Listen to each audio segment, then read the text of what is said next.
Boa tarde a você, telespectador da TV Brasília. Está entrando no ar o programa Tribuna Livre. E hoje já vamos começar quente e bonito, né? Aqui nós estamos recebendo nossa amiga Lilian Tarran, né? Do portal Metrópolis, né? Isso. E vamos conversar um pouco sobre a política, principalmente a política nacional, né? Exatamente. Seja muito bem-vinda, viu, Lilian? Muito obrigada. Prazer enorme recebê-la novamente. Prazer é todo meu. Entendeu? Vou ficar torcendo aqui para que você esteja sempre conosco, viu? Quantas vezes eu for convidada. Então, vou aproveitar e vou mandar um abraço para o Pedro. O Pedro é um tricolor, né?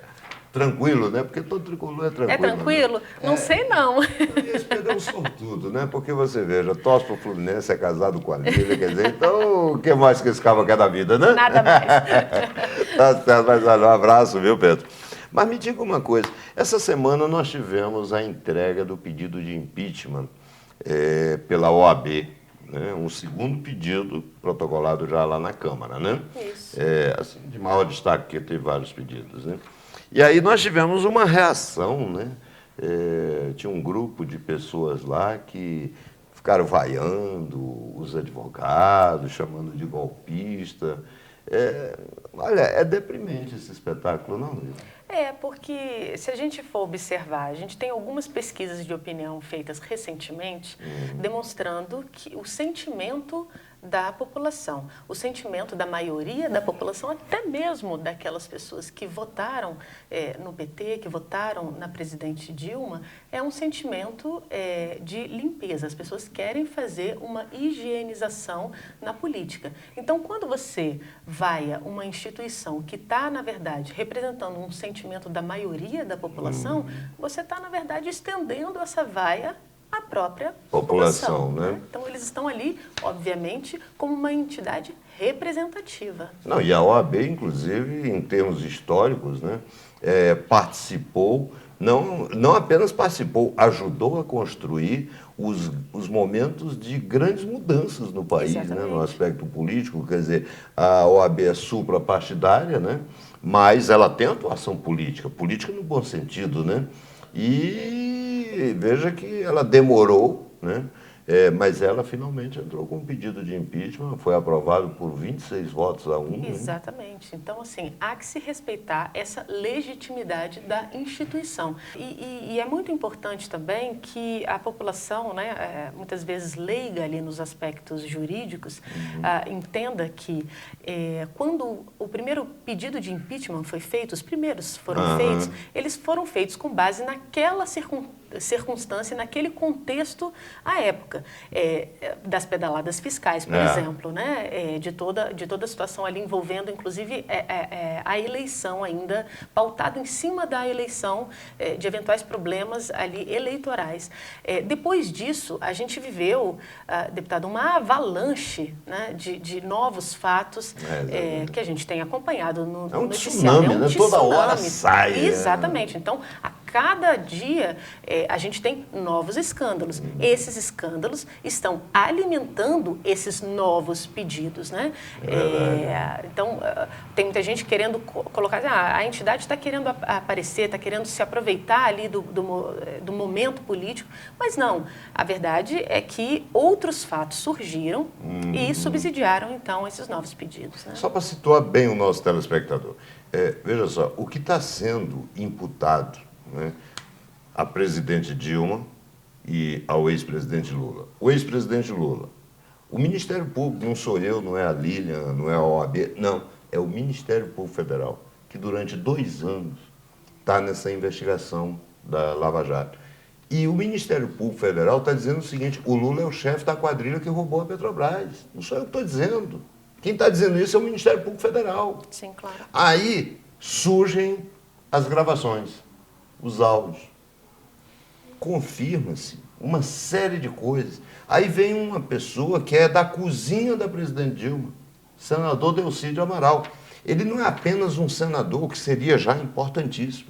Ele era o líder do governo, era o cara que despachava toda manhã com a presidente da República. Exatamente, que todo mundo sabe dentro do meio político que era alguém que desfrutava da confiança absoluta. Claro, entendeu? Quer dizer, então a questão é essa, pessoal, vamos olhar para frente, vamos tentar iniciar a reconstrução do país. Eu acho que isso é que é mais importante nesse momento. Porque que morreu, todo mundo já sabe. Estamos no velório. A questão agora é saber em qual cemitério a gente vai enterrar, né? Quando é que a gente vai assistir à ressurreição, né? É verdade. E parece que chegaram outros convidados para esse velório, né? O PMDB desembarcou da base do governo, né? 13 anos depois, não é? Pois é, e o PMDB saindo da base do governo, o governo me parece que perde, né? Sacramenta, né? A qualquer possibilidade de reversão desse processo, né? Até porque na esteira dele vem um bocado, né? Claro que sim, é o último aí golpe político do governo, né? Certamente. São quase 600 cargos espalhados dentro da administração federal e a gente está falando de cargos importantíssimos vinculados a 7 ministérios. Então, claro que isso aí é derradeiro para a situação política, para o desfecho da situação política, que está apontando, sim, para que em meados de abril ocorra o impeachment, né? E você veja, Olívia, que o PMDB é interessante, né? Ele tem um faro da política. Eu digo que o PMDB de todos os partidos é o mais profissional, né? Agora, o PMDB, ele é governo desde o início da nova república. Pronto. Na época de Sarney, depois os presidentes que o sucederam e até agora, né, com o PT. E normalmente quando o PMDB vai para um lado é porque é o que vai acontecer. Exatamente. Eles parecem que têm eles sabem visionários, o caminho, não? né? É isso aí. É isso aí. É claro que a gente desconfia, né? Lógico que eles estão apontando também, assim como instituições como a OAB, eles apontaram também politicamente para esse sentimento já em conteste da população de mudança. Porque isso é bem perceptível, né? Perceptível, Palpável, claro tem, que sim. Né? Agora, a gente não pode deixar de destacar também o oportunismo de um partido que sobreviveu aí, colado no governo durante... Exatamente, né? Passando por todos os governos, agora especificamente aí no governo do PT, está há 13 anos, caminhando junto com o PT, claro que partilhou sim das atitudes que levaram esse governo ao fracasso e agora se antecipando à queda definitiva da presidente Dilma, desembarcou, né, foram a jato, né, agora, eles estão usando a expressão desembarque a jato. Desembarque a jato, né?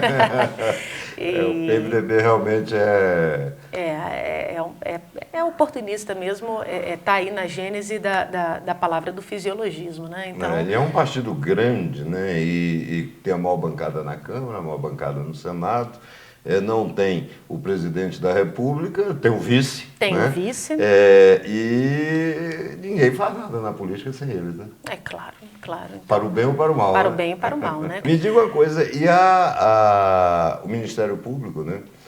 Entregou também 2 milhões de assinaturas que apoiam um pacote de medidas, 10 medidas, né? Contra a corrupção. Contra a corrupção. Né? Me parece que esse é a visão do dia seguinte. Do dia seguinte. É a tentativa aí, especialmente dos procuradores que atuaram na Lava Jato, de perpetuar, de fazer com que toda essa investigação não fique só focada, não seja apenas fruto de uma operação que se encerre ali nela, né? Mas que isso tenha frutos para o futuro. É claro que é marcante, 2 milhões de assinaturas. É muita coisa. Muita coisa. É a maior, né? É o maior movimento desse tipo, né, de recolhimento de assinaturas populares. Houve um engajamento muito grande da população, pessoas voluntárias foram em busca dessas assinaturas, então é claro que isso é mais um sinal desse sentimento da população. Dá combustível a esse sentimento de mudança, né? Claro que sim. Quando é sentimento respaldo, aí, a coisa realmente, né, acontece. Exatamente, é um respaldo, né? Significativo num país de 200 milhões, 202, 204 milhões de pessoas, 2 milhões de pessoas assinando, pedindo aí por mudança, é muita gente, claro que sim. Tá certo. Bem, Lília, eu quero, claro, gostaria que nós tivéssemos todo o tempo do mundo na televisão, um tempinho assim, curtinho, sabe? E passa rápido quando o papo é bom, né? Eu quero lhe agradecer muito, entendeu? Você está aqui conosco novamente. Eu que agradeço. Olha, vou estar sempre lhe perturbando, sempre lhe convidando para estar aqui Vai conosco. ser um enorme prazer. Entendeu? Eu fico muito feliz, você faz uma análise, sem contar, né, a satisfação da sua presença. Muito obrigada, Pra muito gente, obrigada. sempre um motivo. Prazer é meu. Muita satisfação. Bem, então o Tribuna Livre volta já já.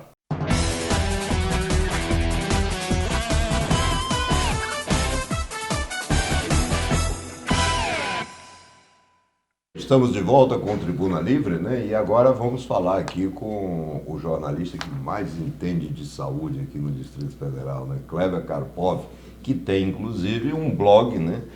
Que trata especificamente, né, da área de saúde, né? Que é o Política Distrital, né? Política Distrital. Seja muito bem-vindo, viu, Kleber? Obrigado, Fernando. Eu que agradeço aí você encontrar um tempinho para estar aqui conosco, né?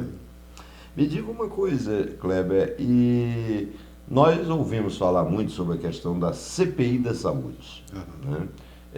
Você acha que é necessário mesmo uma comissão parlamentar de inquérito para investigar a saúde?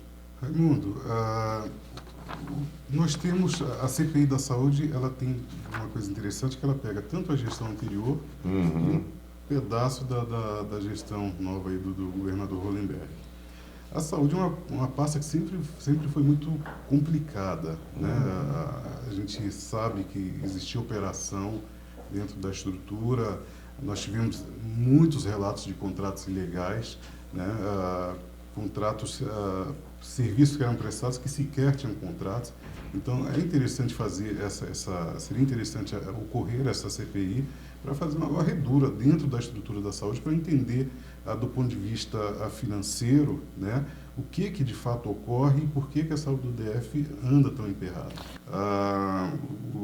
O ex-secretário Fábio Gondim, por exemplo, ele fez uma colocação numa reunião com o Conselho de Saúde que me chamou a atenção, que foi o seguinte: ele falou, olha, se nós contratássemos todos os médicos do DF, ainda assim não haveria médico suficiente para atender determinadas especialidades, que um dos grandes problemas da saúde é justamente as especialidades. Quantos médicos nós temos no DF, na Secretaria de Saúde? Na Secretaria de Saúde, eu acho que hoje o estimado é em torno de 6 mil médicos. 6 mil médicos, e isso não é suficiente? Isso não é o suficiente. E por que não faz concurso? Por que não... Pois é, o ex-governador deixou Brasília numa situação deplorável, né? Então, o Hollenberg, por exemplo, sempre argumentou... Que é médico, né?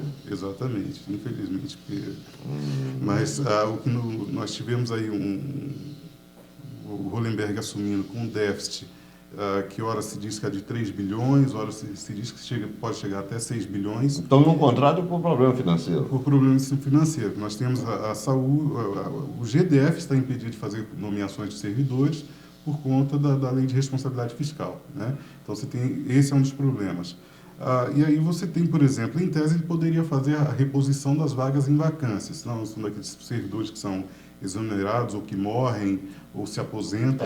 Porque essa reposição deveria ser automática, né? Deveria ser automática, mas infelizmente nem essas reposições acontecem. Por exemplo, ou acontecem na quantidade proporcional às vacâncias. Então, vou te dar um exemplo. Os técnicos administrativos, né, hoje a Secretaria tem a vacância aí na ordem de 500 profissionais. Né? E desde que que o Hollenberg assumiu o governo, ele não conseguiu, ele não fez a nomeação de um único profissional técnico administrativo. Né? E o tempo vai passando, as pessoas estão se aposentando. Então, só para que o nosso telespectador tenha uma ordem de grandeza na Secretaria de Saúde. Hoje nós temos quantos funcionários total na Secretaria de Saúde? Olha, a Secretaria de Saúde, se não me engano, são 30 mil servidores. Agora eu não sei te precisar. Aí distribuído entre administrativo, médico, enfermeiro. Aí são profissionais que atendem todas as demandas da Secretaria. Ok. E a lotação ideal seria 35 mil? O ano passado, o ex-secretário de Saúde, João Batista, ele chegou a comentar que existia ali uma necessidade de 8 mil servidores, mais ou menos, para abastecer e deixar o quadro apto para fazer os atendimentos, né? De lá para cá houve aí pelo menos umas 3.000 nomeações, mais umas 2.800 nomeações por aí. Então ficou o déficit de 5.000, né? 5.000 aproximadamente. Ok. É projeto mesmo do governo implantar as organizações sociais? Como funciona? Por que vai melhorar? Enfim, né? Bom, as organizações sociais, o governador Hollenberg, desde que assumiu o governo, ele já pautou, né, a saúde com esse tema. Em julho do ano passado, por exemplo, eu soltei matéria falando que ele faria um chamamento público no mês de outubro, o que de fato aconteceu. Ele já habilitou 2 organizações sociais. E aí, qual o grande dilema? Nós temos numa ponta o Conselho de Saúde, que tem uma resolução falando que não se contrata organizações sociais, e nós temos também os sindicatos falando que não querem, e na outra ponta nós temos o governo que, esse ano, por exemplo, já intensificou a questão da agenda das OS aqui no DF. Nós sabemos que realmente a saúde está muito mal, né? Quer dizer, passa por carência de pessoal, passa por ineficiência no atendimento, essa coisa toda. E essa discussão, quando os sindicatos dizem nós não queremos, qual é o motivo? Bom, o DF ele já tem uma experiência trágica com organizações sociais. Nós tivemos, por exemplo, a Real Espanhola, que administrou o Hospital de Santa Maria. E o resultado foi ruim? O resultado foram páginas, manchetes nos jornais, em páginas policiais, por problemas de corrupção, né? Nós tivemos, por exemplo, o Instituto Candango de Solidariedade, né, que era tido como um local que servia meramente como cabide de emprego. Então, veja só, o modelo que está aí não presta. Exato. O modelo proposto tem isso. Qual é a solução? Porque o que interessa para o cidadão, que é apelidado, ironicamente, de paciente, o que ele quer é ser atendido. Exatamente. Esse e ele tem direito a isso. Né? Esse é o grande dilema. O cidadão ele precisa ser atendido. Né? Uma coisa que o ex-secretário de Saúde, Fábio Gondim, sempre colocava é o seguinte: bom, eu tenho que conhecer todas as opções em termos de ferramentas, de instrumentos de gestão para escolher quais são os melhores. O GDF ele tem cometido um pecado grande, que é, bom, ele quer implantar a OS para fazer gestão da saúde, mas ele até agora não se posicionou de forma concreta para dizer como ele quer implantar essas OS. Porque, por exemplo, se a gente pegar a Real Espanhola em 2009, o que ela fez? Ela foi gerir uma unidade inteira, que foi o Hospital de Santa Maria. No entanto, nós temos, por exemplo, hoje, empresas particulares que tomam conta de parte dos leitos de UTI, ou que tomam conta da hemodiálise, né? Embora nós tenhamos problemas com leitos de UTI, com hemodiálise ainda hoje. Então, o que a gente percebe no discurso do governador é que ele quer colocar organizações sociais para tomar conta de parte desse serviço. Agora, o X da questão é se de fato a coisa vai funcionar. Pois é, porque esse aqui é o grande dilema, né? Quer dizer, se nós queremos mudar, é porque o modelo não nos atende. Exatamente. O modelo que aí está. Né? E o modelo apresentado, pelo visto, não nos atenderá.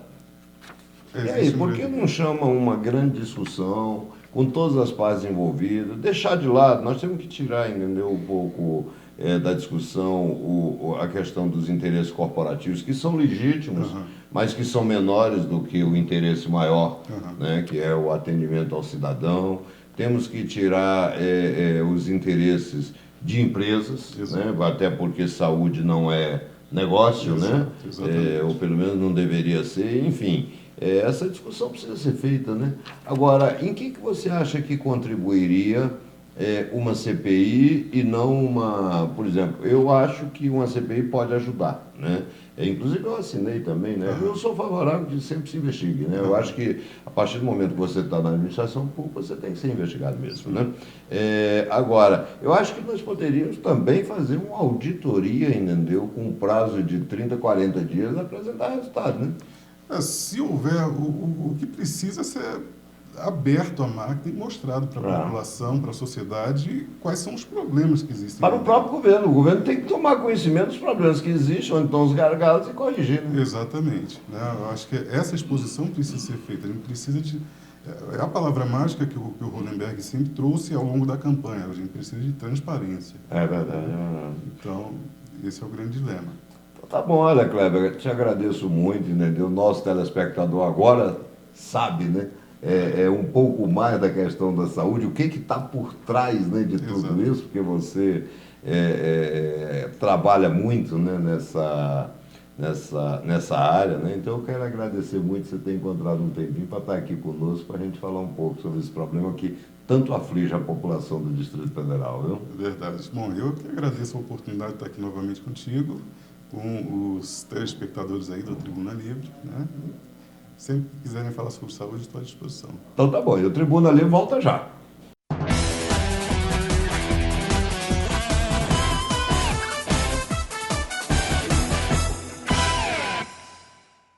Estamos de volta com o Tribuna Livre, agora vamos falar de esportes, né? Agora o time completo, né? Você veja que depois de nós publicarmos, né, em todos os veículos de comunicação o abandono de emprego do Everson, ele resolveu aparecer, né? Eu acho que ele está com medo da justa causa. É verdade, ele foi contemplado com perdão, né? Sejam muito bem-vindos. E aí, rapaz, você estava sumido, o que houve? Viajou? Mas estávamos aí resolvendo alguns compromissos aí. Acertou lá no particulares. departamento pessoal? Já recebi uma chamada lá, providencial, e agora nós estamos de volta para cumprir todas as nossas gravações, para deixar sempre o nosso telespectador da TV Brasília, do Tribuna Livre, muito bem informado. Rapaz, é profissional. Eu acho que ele ficou esse tempo fora ensaiando esse discurso. Pô, eu também estou achando, né? E me diga uma coisa, mas esse discurso é igual ao da seleção brasileira? Como é que é? A seleção brasileira, depois de 1/3 dos jogos, Um terço. está em 6 sexto rodadas. lugar. Sexto lugar. É uma campanha absolutamente lamentável, né? Ridícula, um né? desempenho ridículo. A gente viu nessa semana a seleção brasileira mal treinada, desorganizada, sem repertório de jogadas, sem alma. A determinados momentos do jogo, a gente percebia o Daniel Alves cumprimentando os jogadores do Paraguai como se fosse primo, fosse familiar dele. Rapaz, o clima de eliminatória para poder classificar tem que ser completamente outro. Tem que ser um clima de realmente temos que ganhar jogando em casa ou fora. E o Brasil está longe de apresentar esse futebol. É uma das piores campanhas desde que a gente acompanha a eliminatória, semelhante de 93 e 2001. E vou te dizer, vamos classificar para a Copa, mas vamos sofrer um bocado, porque esse futebol apresentado pela seleção é abaixo do nós tínhamos, antigamente, né, quando se falava em quarteto fantástico, a gente pensava assim, Rivelino, Pelé, Jairzinho, Gerson, né, Gerson e tal. Isso era quarteto fantástico. Agora o quarteto fantástico é da televisão, tem até o Hulk, né? Mas ele não está verde, não. Não tá vendo, não, tá muito pelo Ele contrário. tá maduro Tá maduro demais, né? demais, caindo, apodrecendo, sei lá, mas enfim. Que falta de qualidade. Não, e observe técnica, né? que o jogo do Brasil contra o Paraguai, na última terça-feira, o Brasil empatou nos últimos minutos, mas não foi por qualidade do Brasil, foi porque o Paraguai desistiu de jogar. Não, o Paraguai chamou o Brasil para dançar. E o Brasil entrou, né, desorganizado, arrumou a primeira menina, começou a dançar. Começou a dançar. O Paraguai não só recuou, e não foi mérito do Brasil ter imprensado o não Paraguai para foi. trás, como o empate aconteceu por conta da fragilidade do goleiro. O goleiro entregou o primeiro gol e quase entregou o jogo no finalzinho. Qualquer bola que era chutada de fora, ele estava espalmando. Então, realmente um empate alcançado com muita dificuldade, mas muito mais por conta da covardia do adversário, que em casa recuou, do que mérito do E Brasil. aí a gente fala do outro goleiro, que é o Alisson, né, o goleiro da seleção, que é uma das únicas figuras que está salvando a seleção brasileira. É verdade, tá bem. Ele salvou, se não fosse por ele, o Brasil teria sofrido 4 gols naquela partida. Agora me diga uma coisa, por que o Lucas Lima é reserva nesse time? Eu ainda continuo levando pela questão do lado empresarial que existe dentro da CBF. A seleção acabou essa história, né? Antigamente a gente continuo ficava levando. na torcida esperando a convocação da seleção. Eu me lembro quando em 1973, 74, para a Copa do Mundo, daquela época, né? Que a Holanda maravilhou o mundo, né? Eu torcia para que o Manfrini fosse convocado, o Manfrini jogava no Fluminense, né? Mas assim, você ficava naquela expectativa, você tinha certeza que não tinha nada a ver com dinheiro, não tinha nada a ver... Não, Realmente iam os melhores, né? E os melhores, né? Mas agora não, agora tem jogador, eu confesso a você, eu não sei escalar esse time. E olha que se existe alguém apaixonado por futebol, sou eu. Eu não consigo escalar esse time, entendeu? Não dá para escalar. O Brasil, na verdade, é o seguinte, eu creio que o Brasil não troca de técnico por conta justamente dessas coisas obscuras que existem nos bastidores. Porque se leva um Tite, por exemplo, que é o melhor técnico que nós temos atualmente, não adianta negar isso. É claro. O Tite não vai aceitar que indiquem as convocações dele. Ele vai querer realmente convocar os melhores. E por isso não existe essa mudança. O Dunga não. O Dunga fica daquela forma que ficou contra o Paraguai, encostado no banco de reserva, olhando sem saber o que fazer, porque ele não sabe o que fazer, porque nem ele tem um comando, nem ele sabe quem são os jogadores que ele tem na mão. E é trivial, né? E é trivial, exatamente. Né? Mas olha, vamos voltar um pouquinho no tempo. Algum de vocês chegou a ver o Cruyff jogar? Eu vi. Eu vejo vídeos. Você vê vídeos, né? Olha, realmente o Cruyff... o Pelé é uma história à parte no futebol, né? Quer dizer, o Pelé é o Pelé. Né? O Maradona, extraordinário. É o Maradona também. O Zico, extraordinário. O Messi, extraordinário. Agora, o Cruyff foi um revolucionário do futebol, viu? Não só revolucionou o futebol nos clubes que ele jogou, como o Ajax, como o Barcelona, como revolucionou a seleção holandesa e o modelo de futebol. A seleção holandesa era o Ajax, mudando a camisa, Ajax, né? Exatamente. Como o Bayern de Munique é a seleção da Alemanha, né? O carrossel holandês, a laranja mecânica da Copa de 78, né? Realmente o Cruyff é um jogador... 74, melhor dizendo, né? O Cruyff é um daqueles jogadores que é uma elegância técnica e tática tão fantástica. Era o principal jogador da Holanda que rivalizava com a Alemanha de Beckenbauer, né, nos anos 70. E realmente é uma grande perda para o futebol. O problema do Cruyff foi ter fumado demais, né? Teve esse problema do câncer no pulmão que acabou levando ele à morte. Ele parou em 91, mas... Ficou 2 décadas, né, agonizando os efeitos de ter sido um fumante compulsivo. Agora deixou realmente um legado de revolução para o futebol, tanto tático quanto técnico, que vai fazer ele ser homenageado. Ganhava título, né? O Ajax foi campeão. Aliás, o Ajax não foi campeão da Liga dos Campeões. O Ajax foi tricampeão. Foi seguido. E ele foi bola de ouro 3 vezes, Três né? vezes. Quer dizer, o Cruyff realmente um jogador assim excepcional, foi quem revolucionou o futebol. E você veja que naquela época que a gente não tinha essa tecnologia toda, né? Mas o Madureira do Rio de Janeiro se transformou no ano seguinte, a Copa, no carrossel suburbano. Carrossel suburbano foi. Não? Influenciado pela Holanda. Fez uma escola mundial, né? Não, ali mudou totalmente. Eu confesso, eu sempre gostei muito de analisar futebol, né? E eu assisti o jogo pela televisão, quer dizer, o primeiro jogo da Holanda na Copa do Mundo, contra o Uruguai, 4-0 para a Holanda. O Uruguai era o Uruguai, né? Time tradicional. E assim, eu tentava, com 10 minutos de jogo já estava 2-0. Eles tinham essa mania de, começou o jogo, eles já querem fazer logo para jogar mais tranquilo, né? Aí, eu confesso que só a partir do terceiro jogo eu comecei a entender um pouco como é que eles jogavam. Porque o campo para eles não era 105 por 68. Era as duas intermediárias. Os 11 jogadores, os 10 jogadores se concentravam ali, né? Por quê? Porque caso fosse atacado, o outro time estava no impedimento e ele se atacasse tinha... E você observa que esse estilo de jogar... Que eu achava peladeira a coisa, né? Igual o João Saldanha achava também. Mas depois você viu que era... E você pode observar que hoje em dia fala-se muito em 2 linhas de 4.